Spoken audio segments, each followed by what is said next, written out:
Some are describing what happened in northern Gaza this morning as a chaotic incident, while others are calling it a massacre, all of which has led to the Palestinian death toll now crossing 30,000. Making things even more tragic today is that we're talking about starving people who were just trying to get aid. And before we can even get into the story itself, there was a controversy over the headlines. We saw many outlets calling it an incident or something similar, but then that led to massive viral posts of people editing headlines to fix how it was presented, as well as Jon Stewart tweeting, note to CNN, a chaotic incident is college kids storming a basketball court, not a massacre at a food line, which we saw many supporting, but also at the same time, we saw people angry at Stewart's characterization, with them arguing things like he was, quote, using your platform to amplify Hamas propaganda before all the facts are in. But just to start off here, all of this is still ongoing, it is still developing, and there are a few versions of events that clearly show how differently people see what happened. So let's start with the undisputed facts. First off, over 100 people were killed after a mob swarmed an aid convoy. Secondly, we know that people rushed the convoy in order to get a chance at supplies, especially because it was the first major one in about a month, which isn't surprising as there's a lot at risk as fighting continues, public order is falling apart, there's difficulties coordinating with the Israeli military, and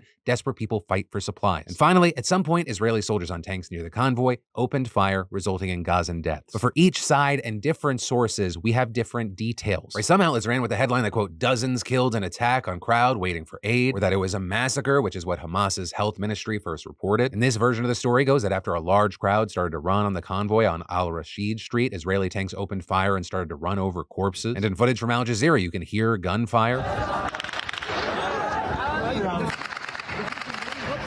With that allegedly resulting in the crowd and truck drivers freaking out and running over each other, which altogether resulted in at least 104 dead and 750 wounded. With the entire thing condemned online and internationally, and the Palestinian Ministry of Foreign Affairs, which operates in the non-Hamas-run West Bank, tweeted, the Ministry of Foreign Affairs and expatriates condemns the massacre in the Nablusi Square in Gaza and calls for an immediate ceasefire as the sole means to protect civilians. However, all this is the IDF offered a different version of events. They claimed that once the crowd got wind of the convoy, it was rushed by a ton of people and turned into, quote, a violent gathering where, quote, during the incident, dozens of Gazans were injured as a result of pushing and trampling, and saying that after this, a large crowd approached the nearby troops who then felt threatened and opened fire. It's said to be, at first, warning shots and then shots aimed at people's, quote, lower bodies. This presumably because it would be slightly less lethal. And in the end, they claimed that only about 10 of the casualties were caused by them and the rest by the crowd. And with that, the IDF releasing that aerial footage we saw earlier of people surrounding the trucks and taking supplies, as well as showing trucks driving through the crowds. And so because of that, like if you look online, you see people tweeting things like, there was no massacre of Palestinians in Gaza today, saying you'll be hearing that there was, it's propaganda. Palestinians trampled each other as they fought for the aid that the IDF sent in, knowing that Hamas was going to steal it like they have stolen all aid. Though notably, a U.S. envoy to the UN has pushed back on Israel's claim that Hamas has been stealing food aid, saying about a week ago that they have provided no evidence of that. And what's more, UN officials and human rights groups have also accused Israel of holding up essential aid. And meanwhile, you had others arguing that neither side's footage clearly shows what order the events happened in. They're saying the aerial drone footage doesn't indicate if this happened before or after Israeli gunfire, saying while Al Jazeera's footage shows tracer rounds flying over the crowd, most people are pretty calm and still walking off with supplies. Though also with this, you had some arguing that even if Israel's version of events is true, quote, Israel is blocking food and starving them. Israel is, as is always the case with an illegal occupation and blockade, entirely responsible. And again, all of this is still developing in real time, with one of the most recent developments being Israel's National Security Minister Itamar Ben-Gvir. He's now pushing for all aid to stop, claiming that it endangers Israeli lives. But again, to stress this, as I'm recording, everything is still developing. While we wait to see what other information comes out, what more evidence we get, I, as always, would appreciate to hear your take on this in those comments down below.